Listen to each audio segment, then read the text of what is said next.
Arcadian Vanguard presents The Wrestling News in your daily wrestling newscast for Tuesday, May 23rd, 2023.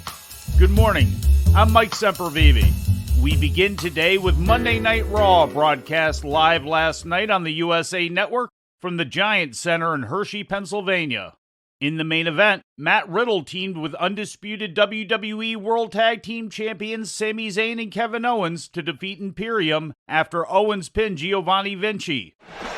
Zayn with the kick! Tags KO!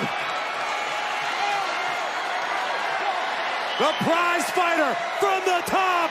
Swanton bomb! Will not do it for KO! Sami and Riddle!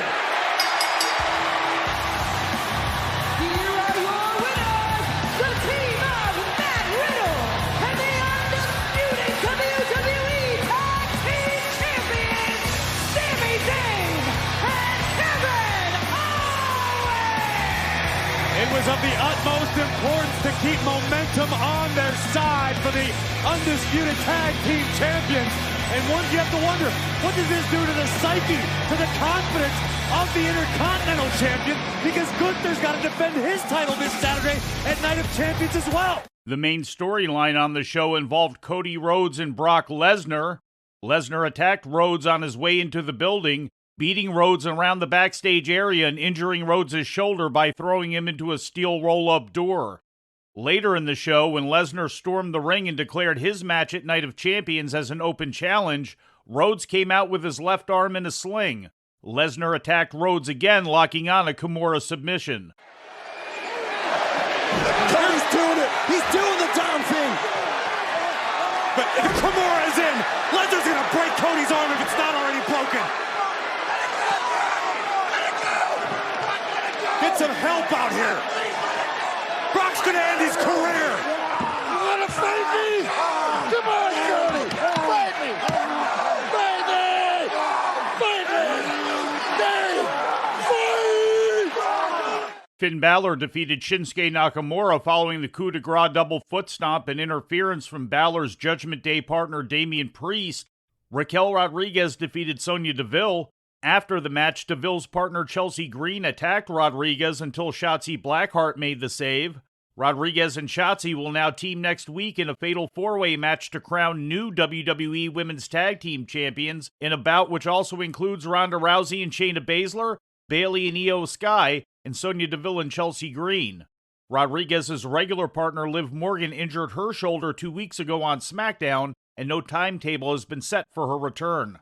In other results, Dominic Mysterio defeated Apollo Crews after interference from Rhea Ripley. Bronson Reed pinned Ricochet. Zoe Stark topped Candice LeRae after Nikki Cross distracted LeRae. And Alpha Academy beat the Viking Raiders. In AEW news, the company announced a release date on Monday for its long-anticipated video game AEW Fight Forever. In a press release issued yesterday, AEW revealed the game will be available across gaming platforms beginning on Thursday, June 29th. Originally announced in November 2020, Fight Forever has received a rating of T for teen due to blood, violence, language, mild suggestive themes, and use of alcohol and tobacco. One of the reported delays for the game's release was to take out some of the blood and violence in order for the game to receive a T rating as opposed to an M for mature. In a video game accompanying the press release, AEW Vice President Kenny Omega stated, quote, "We wanted to develop an arcade experience that was fun, easy to pick up and play, but difficult to master. We believe that AEW and our partners with Yuke's have created just that experience," end quote. AEW worked with video game developer Yuke's to create the game's engine. Yuke's began producing wrestling games as far back as 1995 with New Japan Pro Wrestling's Tokan Ratsuden, and became best known in North America for developing WWE's line of video games from 2000 to 2018. In ratings news, last Friday Night SmackDown brought in 2.133 million viewers to Fox, down slightly from the previous week's 2.149 million, according to Showbuzz Daily.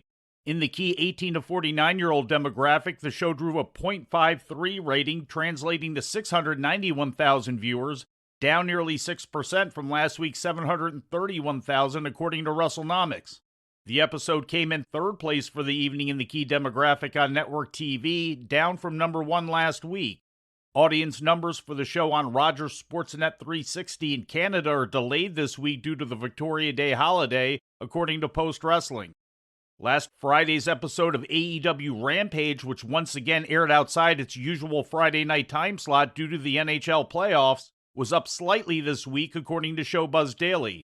Airing nationally at 6:30 p.m. Eastern Time, Rampage finished with 293,000 viewers overall, which is up nearly 3% from last week's record low viewership of 287,000. The rating in the key 18 to 49-year-old demographic was a .9, which equated to 117,000 viewers, up 26,000 from last week's record low. In injury news, WWE's Dakota Kai will be undergoing surgery for a torn ACL she suffered on the May 12th edition of SmackDown, according to the Wrestling Observer. There's no word yet on when the surgery will be performed.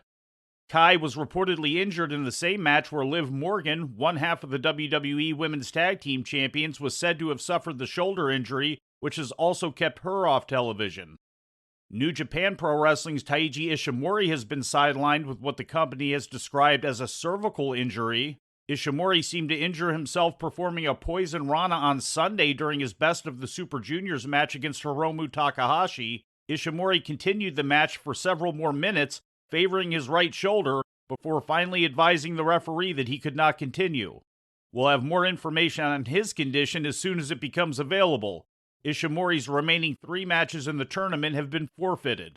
During Monday's newscast, we noted the injuries of Mercedes Moné, who appeared to injure her lower right leg against Willow Nightingale on Sunday, and Mark Davis, one half of Aussie Open, who is recovering from arthroscopic knee surgery.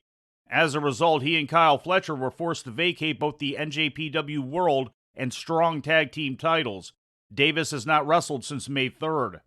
DDT's Shunma Katsumata has vacated both the DDT Extreme title as well as the KO&D Tag Team title he held with Mao due to fracturing his right ankle during a match on Saturday. New champions will be decided via tournaments on June 25th at Korakuen Hall.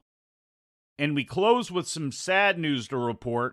Peggy Fowler, known to wrestling fans as Peggy Lee Leather, has passed away, according to PW Insider. No cause of death was listed. Born on January 19, 1959 in Reynolds, Georgia, Fowler broke into professional wrestling in 1980 through her stepsister Winnie Chidri, better known as Winona Littleheart, and training under the Fabulous Moolah. Starting in the territorial days of American pro wrestling, Peggy Lee wrestled all over the world, including for All Japan Women, the WWF, AWA, Jim Crockett Promotions, Championship Wrestling from Florida, and St. Louis for Sam Mushnick. As the territories began to falter, Fowler would become a well-known name on the independent scene, often wrestling longtime rival Selena Majors, better known as Bambi. Both women were tapped to be a part of David McLean's short-lived POW promotion in 1987, which also included Wendy Richter, Medusa Michelli, and Tina Ferrari, who was best known as Ivory in WWE. Under a mask as Lady X, Fowler joined Tor Berg's Ladies Pro Wrestling Alliance in 1990, winning that championship twice and feuding with both Susan Sexton and Terry Power, who went on to become better known as Tori in the WWF. In 2000, Fowler would reunite with David McLean when McLean started the Women of Wrestling promotion, helping to train young workers and wrestling in the ring as Thug. Once again, Peggy Lee Leather has passed away. She was 64 years old.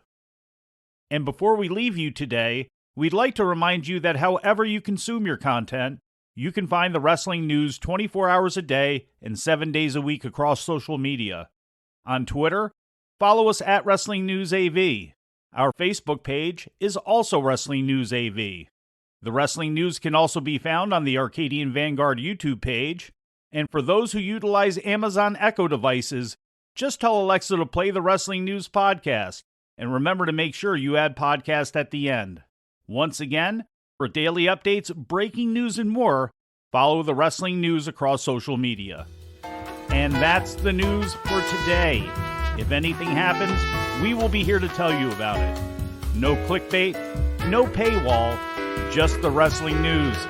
The Wrestling News is a division of Arcadian Vanguard, and the Wrestling Newscast is a production of the Arcadian Vanguard Podcast Network.